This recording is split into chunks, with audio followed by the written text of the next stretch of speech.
Guys, welcome back sa aking channel. Andito ko ngayon guys at mag-share ako sa inyo ng aking dagdag kalaman. Ay sige no? Ang talbos ng ampalaya. Para ngayon guys, dito guys sa harapan ko lang. Basta yung ampalaya. Yan. Yes guys. Tanim ko guys, harapan lang ng bituan ko. Yes guys no? Patay yung ampalaya. Yan guys no?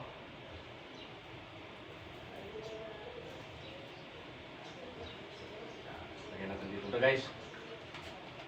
Sige guys, no?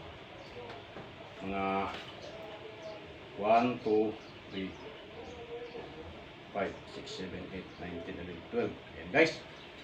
Mga dosing dahon. Ayan sige guys, no? Dosing dahon ng ampalaya. Guys, nugasan natin siya. Ito guys is mabisang gamot sa ubo. Sa mga kabataan. Ayan sige guys, no? Pag ito guys, tinik mo, lagyan mo sa guys ng Raxol. Lagyan natin siya guys ng Raxol sa gitnaan. Raxol lamang. Para ko guys, mas gusto ko guys, mas maraming Raxol. Yan. Yan. Dalawa. Yan sige no. Lagyan natin sa gitnaan guys. Yan. At kuha tayo ng baso ngayon. Ito baso guys no. Lagyan natin siya ng kaunting tubig lang. Yan. Tama-tama lamang guys. Mga kumbaga isang kutsara lang. Ipigain natin yung dudurugin natin guys. Kung may pandikdik guys, okay. Pero kung ikaw lang din guys iinom, pwede guys, pigain mo na lang yan, sa iyong palad. Yan guys, oh. Yan, makita mo guys, oh. Mapatak yung katas. Yan. Yes, guys, durugin natin yung dahon. Ito ay mabisang gamot sa ubo. Yan guys, no? Sa mga taong hindi pa alam ito, dagdag kalaman, marami guys, protina ito guys. Pero doon lang muna tayo sa gamot sa ubo. I-share pa sa inyo guys yung mga techniques pa dito. Marami itong protina guys. Ito ay natutunan ko sa aking mga magulang. Yan guys, no? Tunan muna tayo sa ubo. Yan guys, nalagyan natin siya. Pitirisin natin siya ngayon guys. At yan, sausan natin siya konti sa tubig. At yan guys, para natulog siya. Yan guys, no? Yan. Yan guys, no? Yan, pitirisin natin siya. Yan guys, oh. Yan. Madami na yung patas niya. Yan guys, no? Yan guys, ha? Yan. Sarapan naman guys ang pintuan ko guys. Talong ko guys, lagpas na sa bumbong ko. Yan, no? Yan naman guys. Yan, ito guys, ha? Yan. Mabisa ito guys, gamot sa ubo. Yes guys, no? Matigas ang iyong ubo. Maski sa bata, mabisa ito guys. I-take mo siya guys bago ka kumain. Yes guys, no? Sa umaga. And then 3 times a day. Pagkatapos mo naman kumain sa tanghali, isa na naman bago ka magpahinga sa tanghali sa hapon. And then pagkatapos mo na kumain guys sa hapunan, i-take mo rin siya. Siyempre guys, magmumug ka muna, mag-toothbrush ka muna. Yes guys, no? I-take mo rin siya. Yes guys, no? Doon sa mga kakilala natin, mga student natin, lalo na sa mga kabataan guys, no? Ito guys, is na-experience ko, tinuro ko rin sa mga ibang mga kakilala natin, lalo sa mga kumpare natin, mga inanak natin. Yes guys, no? Mga student ko guys, sabi nila, hindi daw mapainom yung bata kasi mapait. Kasi mga student ko sila guys, isa ito sa requirement sa kanila. Pag inuubo sila, pag hindi sila uminom nito, hindi ko sila tuturuan. It's some joke guys, pero para joke, pero ito guys, ito nakakatanggal ito ng ubo. Yes guys, no? Yan na guys. Yan, mabisa na natin guys, na siya, na bumubula na. Ayan, bumubula na yung ating yes guys, oh, bumubula na. Ayan. Yan. Yes guys, oh. Madami na yung katas niya. Mabisa ito guys sa ubo. Yes guys, no? Kung ikaw ay manalig lamang dito sa mga tumatagilig sa ating YouTube channel, sa Facebook.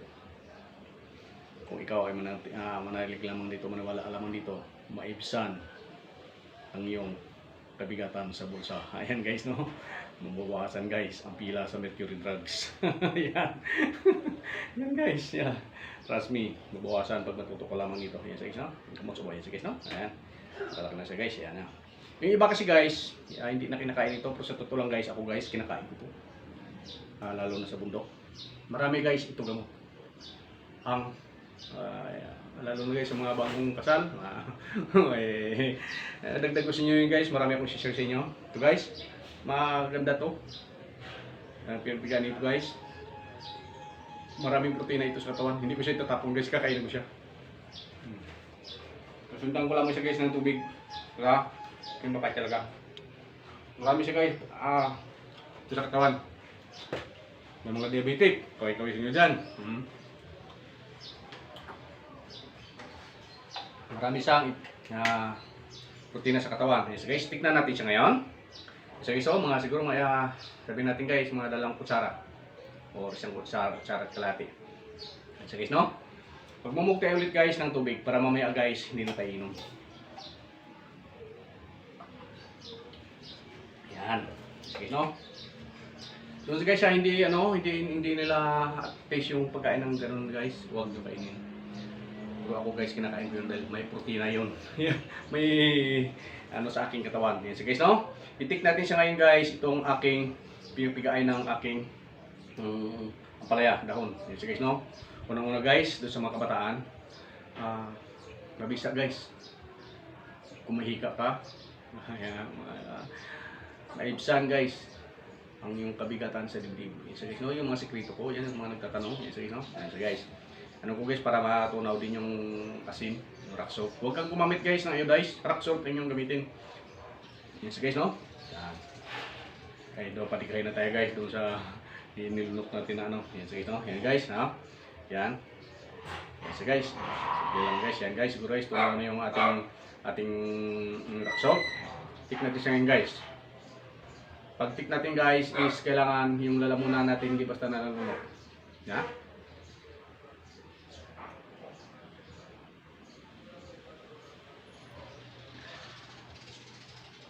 Papaklase guys.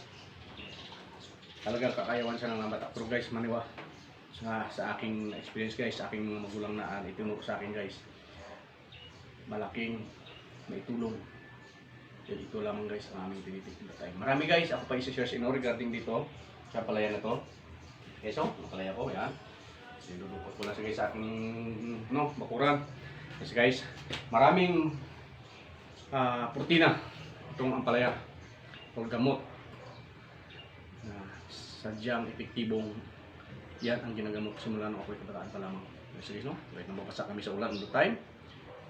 Kasi sa lupain namin guys, hanap buhay namin is pagtanim ng gulay, pag-aani ng palay. Kami nuubo guys, ito lang. Marami pa guys, ako i-share nito dito sa inyo sa aking kalaman na nagaling sa aking mga magulang na buskong at galing sa bukal sa kakaloban sa puso na isibahagi sa inyo itong technique na ito. Sadyang ito another generations na itong papalaya is napakamabisa. Masarap dito guys, kahit yung gulay sa munggo. Pero anyway guys, marami pa akong i-share sa inyo regarding dito sa ampalaya. Ayan, so guys, no? Ayan guys, hayaan mo lang muna siya doon po sa mga kaya naman tiisin. Pero yung mga bata guys, kailangan mong pasundan ng tubig kasi or let's say may prutas, ayan, pasundan mo siya. May prutas kayo guys, halimbawa sa mga bata, i-take mo yung mga bata kasi mga bata guys, hindi na kaya yung mabait. Yung mga bata na hindi talaga taste o marunong yung mga ako mga student ko guys, taste ang isa sa requirements ko guys, kaya naman guys pagka hindi inom ng tubig kagaya ko. Yan guys, isa sa mga student ko yun, inaanak pa ha. Sabi nga ng kupare ko, pare hindi mo yan mapapainom, mapait yan. Sabi ko, iinom yan. Okay. So yan guys, no, malaking tulong para sa akin ang itong ampalaya. Yan guys, no, sa mga to believe na sa aking experience. Simula na ako maliit pa lamang. Until now, I'm 46 years old. Ito guys, ang tinitik ko. So guys, no? Kaway-kaway naman dyan. Shout out sa lahat ng mga ating mga tumatagilik lang sa student natin. Marami kayo, kaya hindi ko na mabanggit at mga pangalan ninyo. Yes guys, no? At maraming salamat sa support ng mga subscribers and viewers. Yes guys, yung aking ampalaya na mabisa siya guys. Maramdaman niyo guys, ano? Mahagod siya. Ano siya guys, no? Kaya galing tayo sa bundok guys, nabilin tayo sa init. Tapos natuyuan tayo ng pawis, kaya matiring yung lamunan ko, kaya binabahagi ko sa inyo ito ngayon, yan nagtika ko ngayon. Yan so guys, medyo simple tayo ngayon, ano? Kaya inunahan ko na siya. Yan so guys, no? Yan, yung aking ampalaya. Ito guys, natira guys. I-take ko rito ito mamaya. I-take ko siya ulit mamaya, babay ko lang siya dyan. I-take ko siya ulit mamaya. Yan so no? Yan guys, yung natutunan ko sa aking magulang na talaga namang effective. Doon po sa hindi pa nakakalam at para sa inyong pamilya na mabisa ang ganung klaseng technique. Simple lang guys, kagaya ng ginawa ko, yun ang gawin ninyo. At kung matigas ang ubo guys is 3 times a day, lagyan mo sa narak. So, mas the best guys, pagkatapos mo pa nga ng bumog, kung gusto nyo guys inom ng tubig, okay lang, inom. Pero yung asin guys na natira doon, babal mo sa tubig, yun yung pangmumog mo. pumumog mo yung asin, yung rock salt. Huwag kayo gumamit ng iodized rock salt ang gamitin niyo. Yan so guys, no? Just to believe na on the time talaga po rock salt talaga guys ang ginagamit namin. Yan so guys, no? Ang akin natutunan, kung sa hindi kaya po na pait, inumin ng tubig, pagkatapos po is magmumog ng asin. Pagkatapos inom ng tubig, mamumog ulit ng natirang asin. Timpla mo yun ang pumumog mo. Yan so guys. So, yan so guys ha. Lubos kong binabahagi sa inyo na effective sa katawan. At marami pa ko i-share sa inyo sa aking masusunod pang mga videos. Thank you so much. At welcome sa aking dagdag kaalaman.